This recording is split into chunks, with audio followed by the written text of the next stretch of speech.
I want to make my own contributions or input and equally share my experience, my personal experience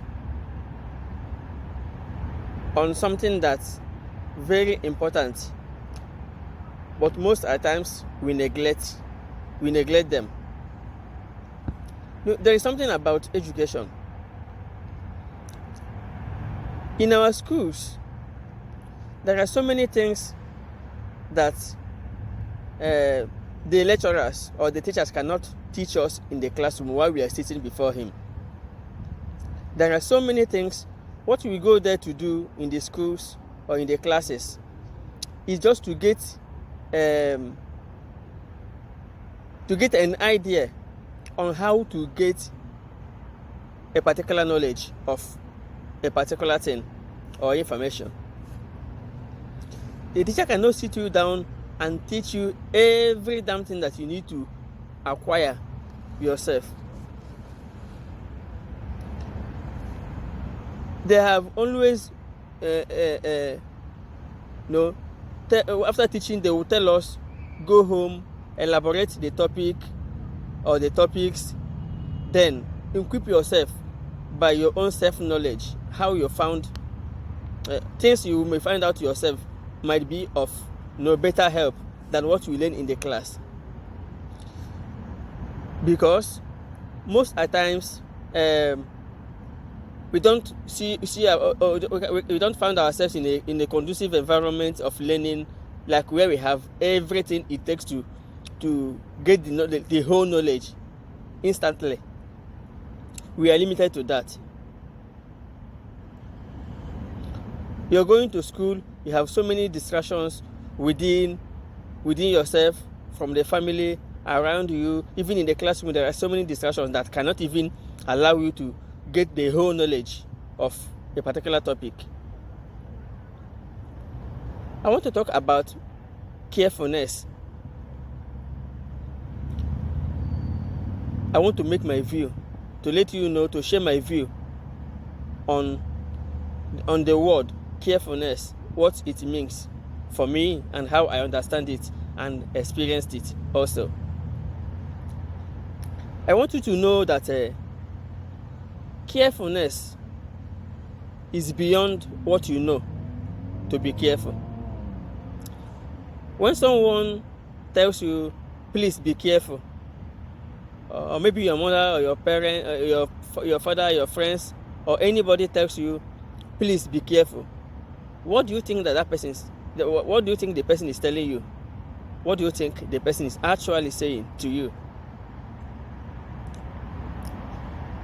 When someone tells you, please be careful, it cuts across being careful as when you want to cross the highway, the motorway, the expressway.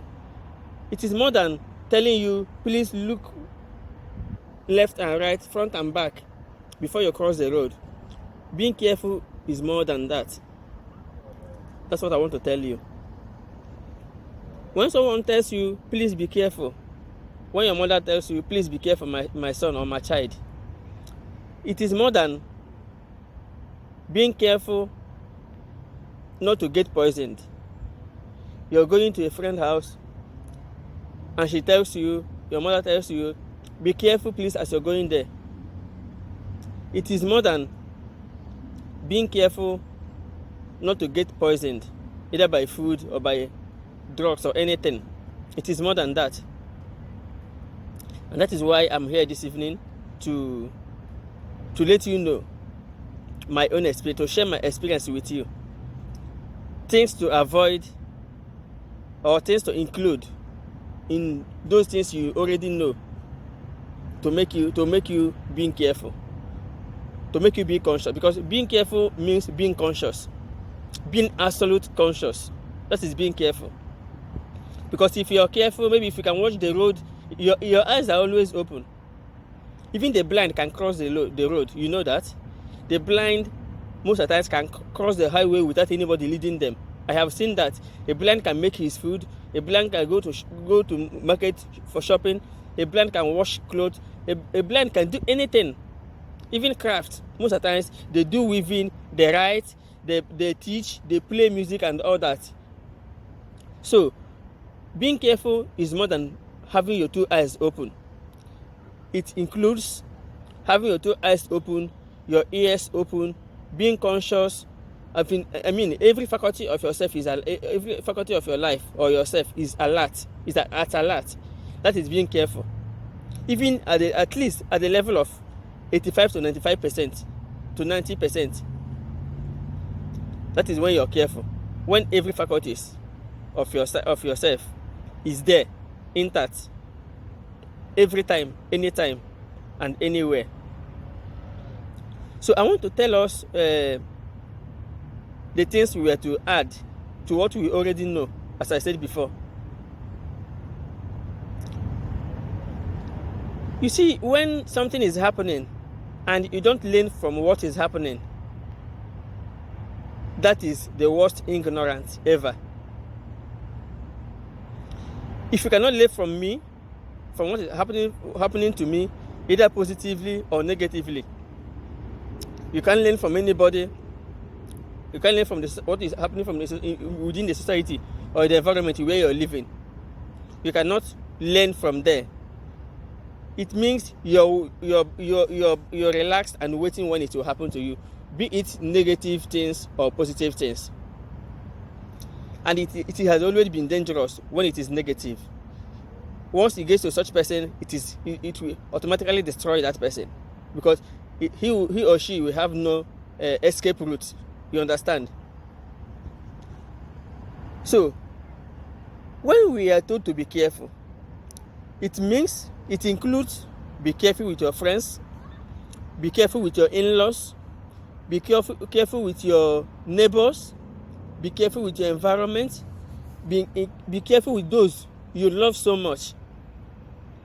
Be careful with your wife, be careful with your husband, be careful with your girlfriend, be careful with your boyfriend, be careful with your children included. Be careful with everybody. Then be careful with your actions.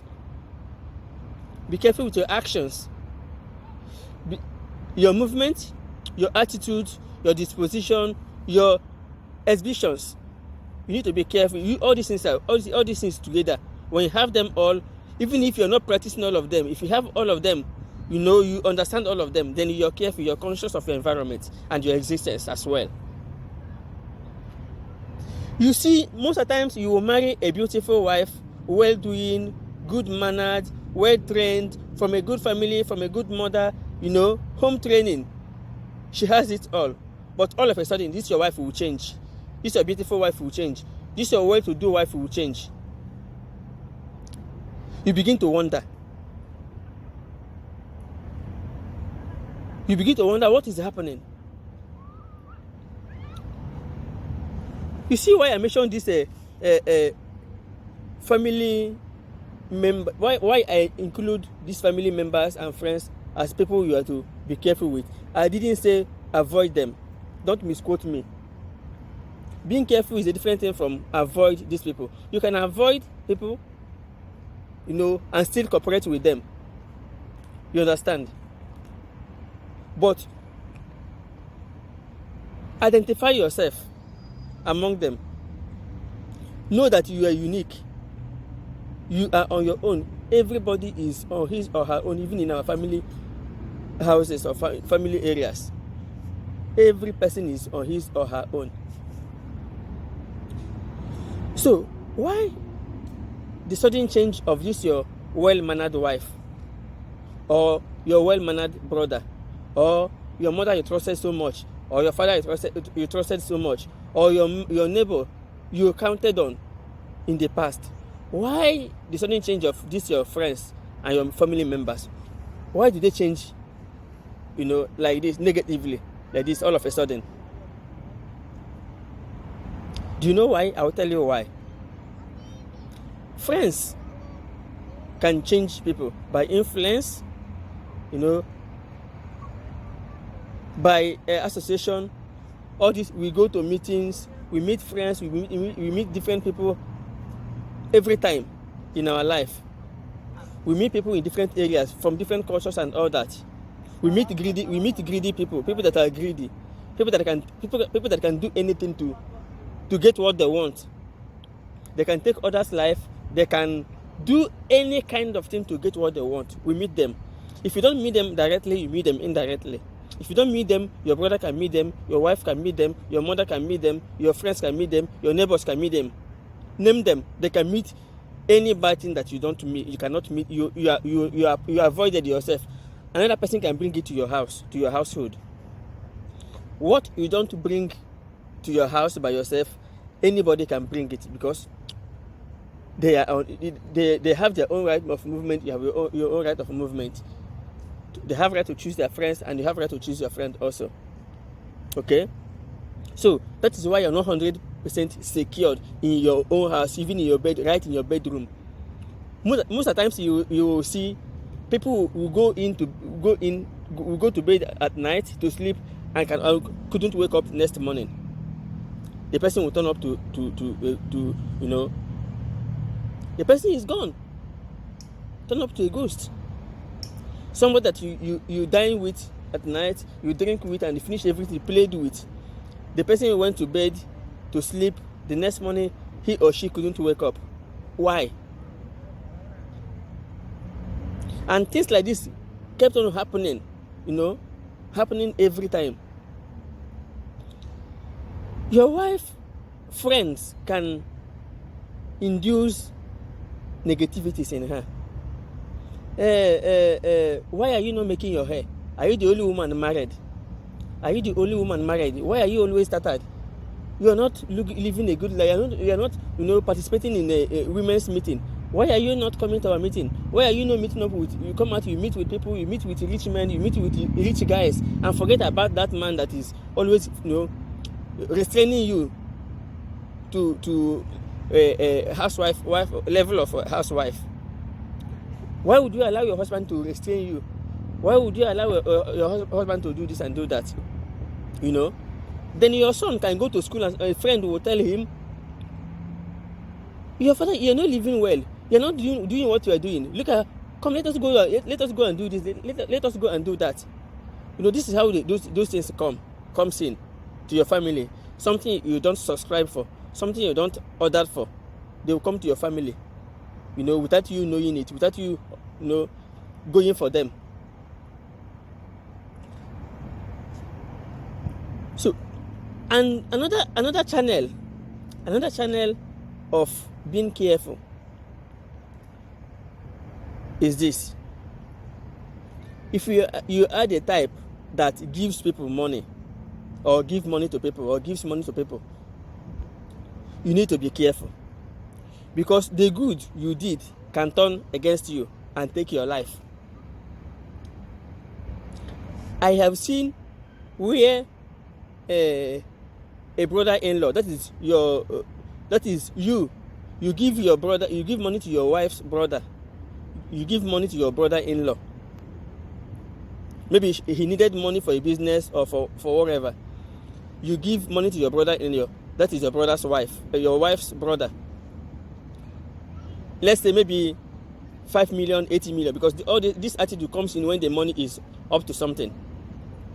Let's say 100 million or 80 million, just a reasonable amount. I mean, you give your brother-in-law a reasonable amount of money. That is your brother's wife, your wife's brother now, and he knows very well that he cannot pay you that money back, or maybe he has that money, but he doesn't want to pay you back the money. He doesn't want to pay you back the money, because the money, he will see another thing to use the money for. But when he gets that money from you, remember, he was a humble guy. He was a well-to-do, a well-reasonable guy. But immediately you give him that money, he's a different person altogether. What do you think that such person will do?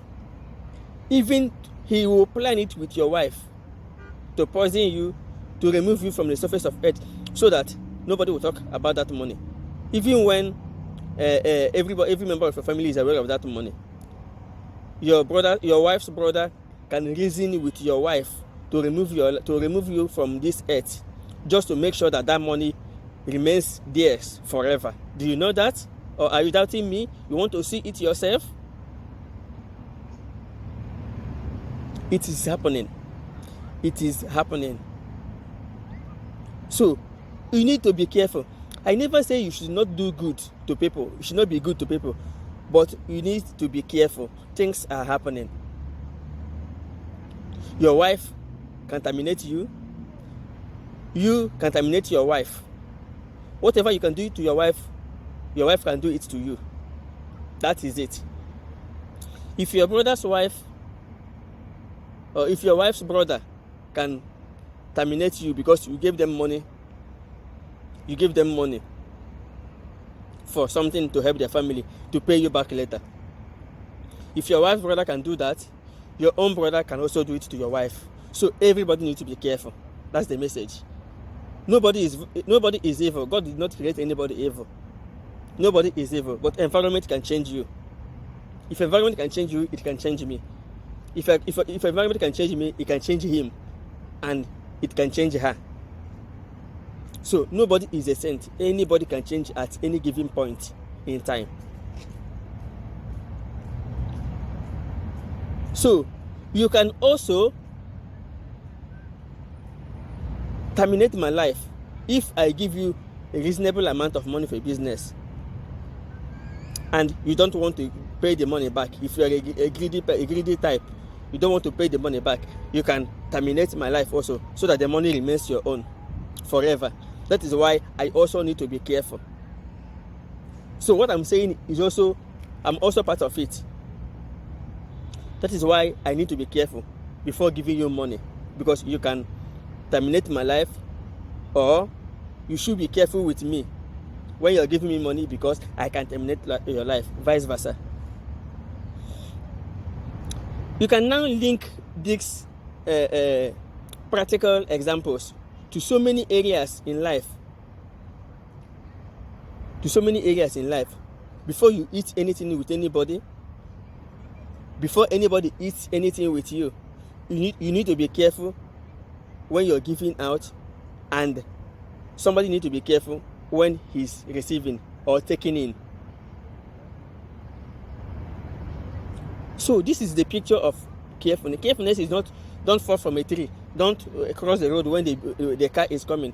Look your left and right before crossing the road. Don't eat poisoned food. It is more than that, my dear brothers, my dear friends. Have you not seen when a son killed father, terminate his father's life because of wealth? Have you not seen it? Because he wants to own everything that the father has, gotten on life. Have you not seen it? Where brothers and brothers are, terminating their lives because of their father's access. Have you not seen it?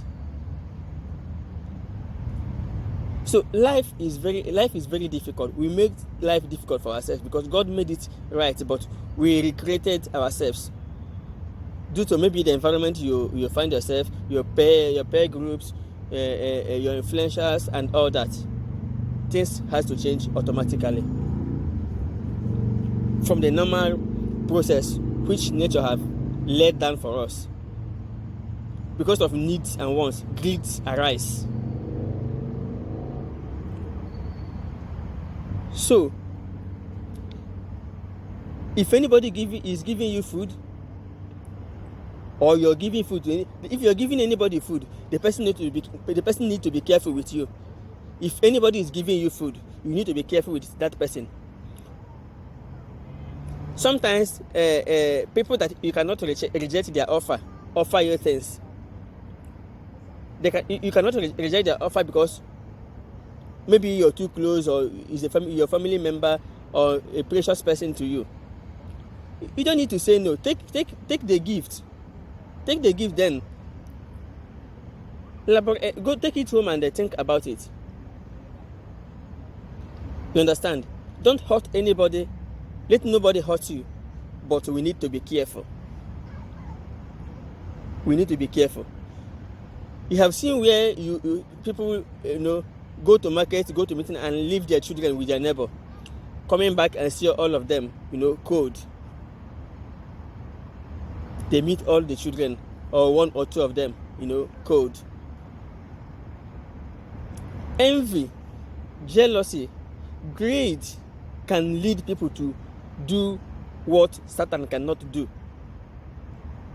Need, wants can lead people to do what devil himself cannot do. Some people on this planet Earth are the devils you should know. Most of the time, they live with us in our rooms. They sleep with us on our beds. They dine with us at our dining table together. But you don't know. You need to be careful. You need to be careful. When you know all these things, you know all these characteristics of being careful or carefulness, and they put them in practice, you're conscious of your environment, you're conscious of your friends, you're conscious in your family, you're conscious in your meetings, in your peer groups, everywhere you find yourself. Life is precious. Life will be beautiful for you. You have nothing to regret in life. Nobody can get you, because all the hairs on your head are checking for you. All the hairs on your head serves as CCTV for you, to protect you and guide you and supply you with your information on how to survive in life. Thank you, and God bless you.